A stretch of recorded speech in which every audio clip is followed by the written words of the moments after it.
టాలీవుడ్ లో మన senior actors చేసిన రాడ్ సినిమాలు అంటే ఇప్పుడు చూద్దాం. నేను చెప్పే సినిమాలన్నీ రాధా 550 స్టీల్ టీఎంటీ. ఇందులో ఫస్ట్ ఉండేది మన చిరంజీవి గారు తీసిన బోలాశంకర్. ఈ సినిమా డైరెక్టర్ మెహర్ రమేష్ గారు వేదాల మూవీ రీమేక్ అని చెప్పి పెద్ద మేక్ దించాడు.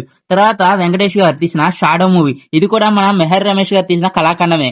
అసలు ఫ్యామిలీ ఆడియన్స్ కి ఎంతో ఇష్టమైన వెంకటేష్ గారికి దిక్కుమాలిన స్టోరీతో మాస్ ఎలివేషన్లు ఇచ్చి మూవీకే పెద్ద బొక్క పెట్టాడు. ఇలాంటి రాడ్ సినిమాలన్నీ మన ఆనిముత్యం మెహర్ రమేష్ గారే తీయగలరు. తర్వాత మన బాలయ్యబాబు తీసిన ఒక్క మగాడి మూవీ. అసలు సినిమాలో ఉండే విఎఫ్ఎక్స్ కి సినిమా తీసిన డైరెక్టర్ కి దండేసి దండం పెట్టచ్చు.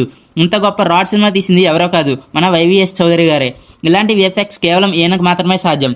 ఇప్పుడు మన నాగార్జున గారు తీసిన మన్మధుడు 2, ఈ సినిమా గురించి మాట్లాడిన పాపమే. ఈ దరిద్రాన్ని తీసింది ఎవరో కాదు, ఒకప్పటి హీరో అయిన రాహుల్ రవీంద్రనే.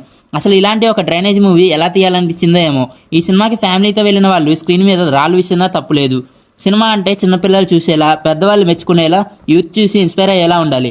ఇలాంటి ఉపయోగం లేని సినిమాలు తీయకుండా ఉంటే మన టీఎఫ్ఐ చాలా బాగుంటుంది. మీరేమంటారో కామెంట్ చేయండి.